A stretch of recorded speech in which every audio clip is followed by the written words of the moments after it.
Welcome to news అడ్డా. ఎట్టకేలకు ఖాతాల్లోకి రైతు భరోసా నిధులు. ప్రభుత్వం తాజా నిర్ణయం.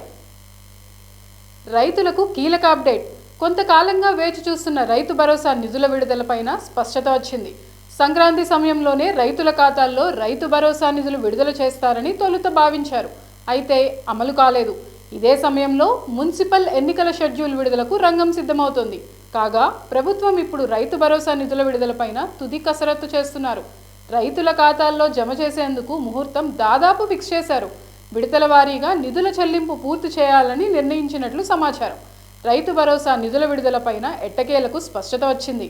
రైతులకు సంక్రాంతి సమయంలోనే రైతు భరోసా నిధులను జమ చేస్తారని తొలుత భావించారు. అయితే ఇప్పుడు కొత్త అప్డేట్ అందుతోంది.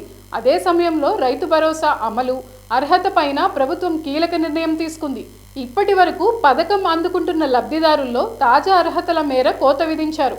జనవరి 26 నుంచి రైతుల ఖాతాల్లో నిధులను జమ చేసే అవకాశం ఉందని తెలుస్తోంది.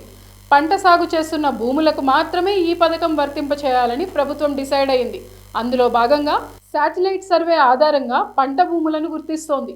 దీనికి సంబంధించిన తుది నివేదిక ప్రభుత్వానికి అందాల్సి ఉంది. దీంతో రైతు భరోసా నిధులు సంక్రాంతికి విడుదల చేసే అవకాశాలు లేవని తెలుస్తోంది. దీనికి సంబంధించి తాజాగా రాష్ట్ర రైతు కమిషన్ చైర్మన్ ముదిరెడ్డి కోదండరెడ్డి స్పష్టత ఇచ్చారు. జనవరి నెలాఖరులోగా రైతు భరోసా నిధులు జమ చేస్తామని వెల్లడించారు. కాగా పంట భూములకు మాత్రమే రైతు భరోసా ఇవ్వాలని రాష్ట్ర ప్రభుత్వం నిర్ణయం తీసుకున్నట్లు తెలుస్తోంది. కేవలం అర్హులకు మాత్రమే రైతు భరోసా అందాలనే ఉద్దేశంతో ఈ నిర్ణయం తీసుకుంది. తాజాగా మేడారంలో జరిగిన కేబినెట్ భేటీలోనూ ఈ అంశంపైన చర్చ జరగలేదు. ఈ వారంలోనే మున్సిపల్ ఎన్నికల షెడ్యూల్ విడుదల కానుంది. దీంతో ఈ పథకం గతం నుంచి కొనసాగుతున్నది కావడంతో కోడ్ వచ్చినా ఇబ్బందులు ఉండవని చెప్తున్నారు. గత ప్రభుత్వం అన్ని భూములకు రైతు భరోసా ఇచ్చిందని, తమ ప్రభుత్వం కేవలం రైతులకు మాత్రమే ప్రయోజనం చేకూర్చేలా నిర్ణయం తీసుకున్నట్లు మంత్రులు చెప్తున్నారు.